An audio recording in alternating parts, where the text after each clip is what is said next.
आज हम पढ़ेंगे garbage in and garbage out topic. यह चैप्टर नंबर 16 है और क्लास 6 का टॉपिक है। जी हाँ, मैं हूँ वंदना लाहौरा और आज मैं आपको पढ़ाऊंगी गार्बेज इन और गार्बेज आउट के बारे में। स्वागत है आपका विजन एंड नेविगेशन चैनल में।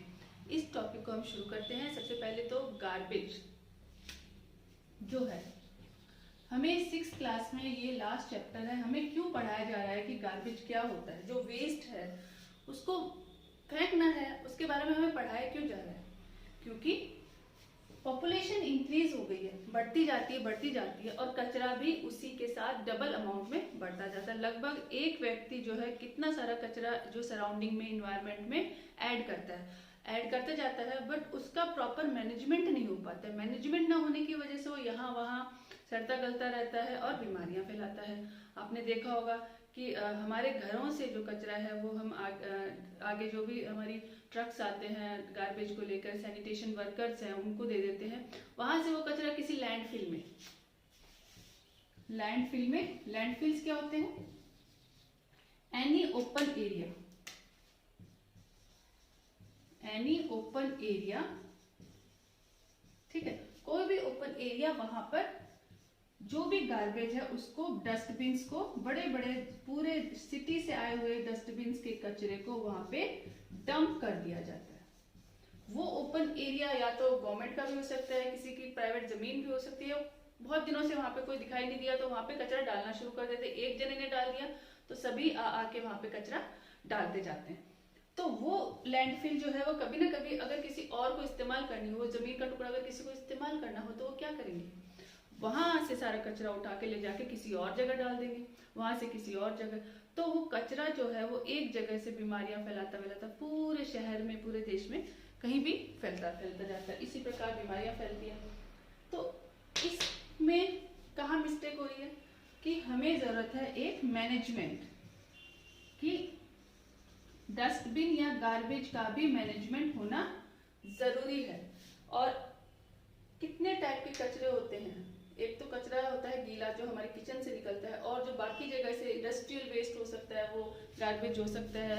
कपड़े बनने की जो मिलें हैं वहाँ पे जो कचरा निकलता है वो अलग तरीके का कचरा होता है। उस कचरे को वहाँ पे रुई होंगी, उसमें धागे होंगे, फाइबर्स होंगे, और अगर वहाँ पे धुलाई होगी तो वहाँ पे केमिकल्स होंगे। वो अलग अलग जो गार्बेज है वो अलग अलग तरीके से डिस्पोज होने चाहिए, पर ऐसा होता नहीं है। फिर भी आजकल जो है काफ़ी अच्छी मुहिम चली हुई है कि उसमें गार्बेज को हम गीला कचरा, सूखा कचरा, प्लास्टिक, ग्लास, आयरन, इन सबको मटेरियल के अकॉर्डिंग अगर हम कचरे को सेपरेट करते हैं और उनको डिस्पोज करते हैं तो बेनिफिट होता है। वहीं जो वेट गार्बेज है उसको क्या करना चाहिए, उसको हम खड्डा खोद के जमीन में दबाना चाहिए। वो भी अभी इसी चैप्टर में हम पढ़ेंगे। तो सबसे पहले हमने पढ़ा कि गार्बेज का होता क्या है, who deals with this garbage. हमारा फर्स्ट टॉपिक है who deals with this garbage. इस गार्बेज के साथ कौन डील करता है? हम तो जो कचरा फेंक देते हैं वो जाता कहाँ है? यस, कौन करता है? Sanitation workers. सैनिटेशन वर्कर्स जो है वो उसे ले जाते हैं और कहाँ डाल देते हैं? किसी भी ओपन एरिया में। तो ये तो है अब तक की हु डील्स विद सैनिटेशन, ठीक है। अब types of garbage. Now two types of garbage. Garbage को हम टू टाइप्स में डिवाइड कर सकते हैं। देयर आर टू टाइप्स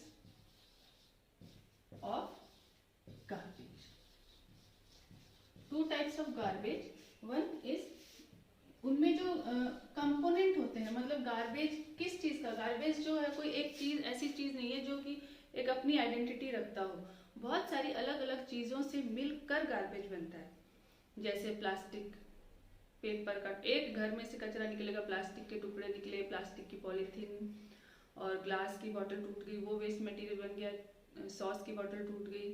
फिर किचन का जो सारा कचरा था, पील्स थे वेजिटेबल्स के, फ्रूट्स के, वो सारा कचरा, और पेपर्स हैं, स्टडीज के जो कचरे निकलते, कपड़े, पुराने कपड़े, उन सबको एक साथ रख दो तो वो ही गार्बेज बनेगा।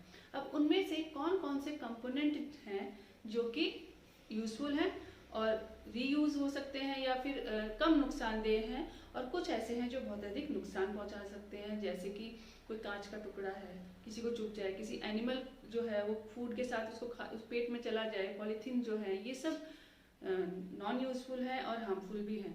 सो इसी कैटेगरी, इसी बेसिस पे हम गार्बेज को दो कैटेगरीज में डिवाइड करते हैं। सबसे पहली है उसके जो कंपोनेंट है वो यूजफुल है और नहीं यूजफुल है। सो कंपोनेंट विच आर यूजफुल, तो एक कैटेगरी की यूजफुल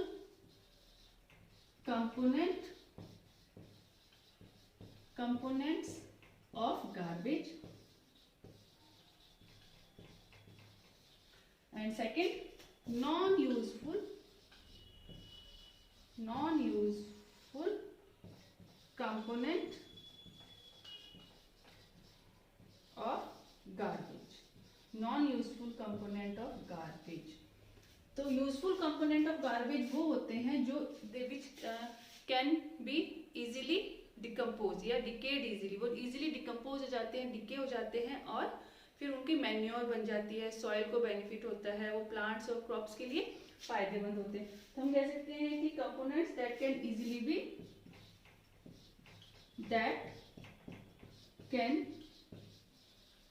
इजीली बी डिस्ट्रॉयड और डिकेड, इजीली डिके हो जाते हैं अपने आप, या तो इन्वायरमेंट के फैक्टर से, टेम्परेचर, हीट, धूप की गर्मी से सूख जाते हैं, कुछ बैक्टीरिया या एनिमल्स हैं उनको खा सकते हो तो भी वो उनके पेट में चले गए, कुछ यूज हुआ उनका, या डिकम्पोजर्स या बैक्टीरिया उनको काट काट के छोटा करके उनको सॉइल में कन्वर्ट कर देते हैं, तो डिकेड हो जाते हैं and get converted into manure में कन्वर्ट हो जाते हैं। फिर जो वो किसके काम आते हैं, मैन्योर क्या होती है, खाद होती है अच्छी वाली, तो वो क्रॉप्स को या फिर वहीं आसपास के जो पौधे हैं, प्लांट्स जो हैं, उनको फूड, उनके लिए वो फूड बन जाएंगे, है ना, रूट्स के द्वारा वो पानी में मिलकर एब्जॉर्ब हो जाएंगे और प्लांट्स में काम आएंगे। तो ये यूजफुल कंपोनेंट ऑफ गार्बेज है। और जो non useful component of garbage है वो कौन से हो सकते हैं, प्लास्टिक, ग्लास, अगर वो लैंड पर ऐसे ही फेंक दिए जाए, मेटल के मटेरियल्स, किसी भी मेटल के, ठीक है, और सम केमिकल्स, हार्मफुल केमिकल्स से बने हो वो, तो इनको अगर रीयूज किया जाता है तो ये बेनिफिट, अगर ऐसे ही अगर डंप कर दिया जाए कहीं जमीन पर तो ये हार्मफुल है। So they are non useful component of garbage. Garbage का वह भाग जो किसी काम का नहीं है या नुकसानदेह है, और ये गार्बेज का, कचरे का वो कंपोनेंट, वो हिस्सा जो कि हमारे काम आ सकता है। Now compost, what is compost? Compost is decayed organic material which is added to soil. Compost के अंदर वो गार्बेज आता है या वह वेस्ट मटेरियल जो कि एनिमल के ऑर्गेनिक मटेरियल से बना हो, या तो एनिमल से या फिर प्लांट्स के पार्ट से बना हो, चाहे वो फ्रूट वेजिटेबल के छिलके हो, या तो कोई भी टूटा हुआ प्लांट हो, मरा हुआ डेड प्लांट हो, या डेड एनिमल हो, उनसे जो सैंड बनती है, या बहुत दिनों तक वो एक ही जगह पड़े पड़े जब मिट्टी में कन्वर्ट हो जाते हैं या उनका डिके हो जाते हैं, वो डिकम्पोज हो जाते हैं, तो उस मिट्टी को जब प्लांट्स और क्रॉप्स में डाला जाए तो वो उनके लिए मैन्योर और एक खाद का काम करती है, बहुत ही उसके लिए फायदेमंद रहती है। तो वही व्हाट इज, उसको कंपोस्ट बोलते हैं। तो the compost is decayed organic material which is added to soil as manure, खाद के रूप में डाला जा सकता है, विच इज न्यूट्रिटिव है प्लांट्स के लिए, न्यूट्रिटिव फॉर प्लांट्स, और हम इसमें क्रॉप्स के लिए भी कह सकते हैं ये न्यूट्रिटिव होती है। ठीक है, now next topic is vermi, मतलब कीड़ा, वर्मी कंपोस्टिंग। कंपोस्ट मतलब किसी भी प्लांट या एनिमल या ऑर्गेनिक वेस्ट, ऑर्गेनिक मटेरियल होता है वो वेस्ट जो है वो केमिकल्स का ना हो, सब्सटेंस का ना हो, तो वो जब डेड और डिके हो जाए और उसका इस्तेमाल हम प्लांट्स के लिए करें, क्रॉप के सॉइल के लिए इम्प्रूवमेंट के लिए करें, तो वो है कंपोस्ट। अब ये कौन से तरीके से बनते हैं भाई, जो ये डेड ऑर्गेनिक मटेरियल है ये डिके हो जाता है और मैन्योर बनता है, तो कौन से, किसकी हेल्प से? अगर बैक्टीरिया की हेल्प से है तो अलग, डिकम्पोजर्स की हेल्प से है, तो वहीं जब ये वर्मी कंपोस्ट, जब कीड़ों की मदद से, वर्मी कंपोस्ट या वर्मी कंपोस्टिंग होता है। तो क्या होता है, विद द हेल्प ऑफ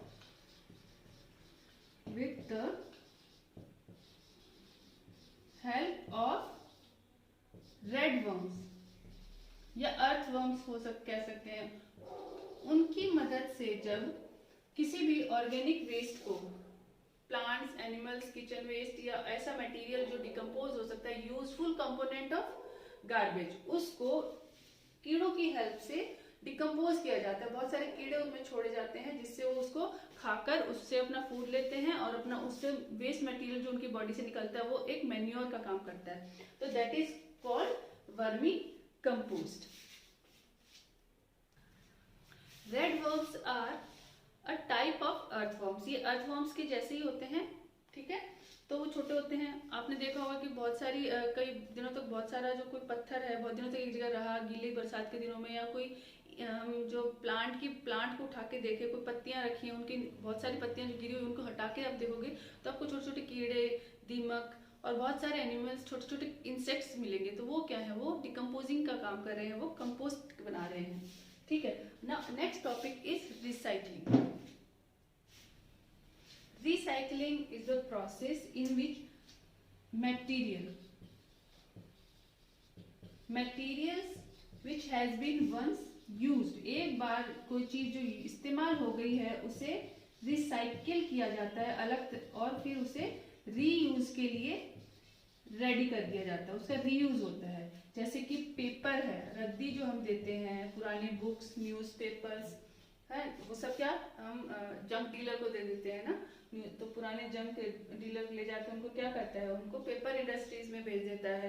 लोहे के जो मटेरियल हम जंक डीलर को देते हैं वो लोहे की ऐसी इंडस्ट्रीज या फैक्ट्री जहाँ पे लोहे की रिक्वायरमेंट हो वहाँ देता है, पैसे ले लेता है। तो वो जो है वो रिसाइकिल होकर, रीयूज होकर, उनके पास जो हमारे पास जो भी मटेरियल्स है बहुत सारे हैं जो रिसाइकिल होके आते हैं।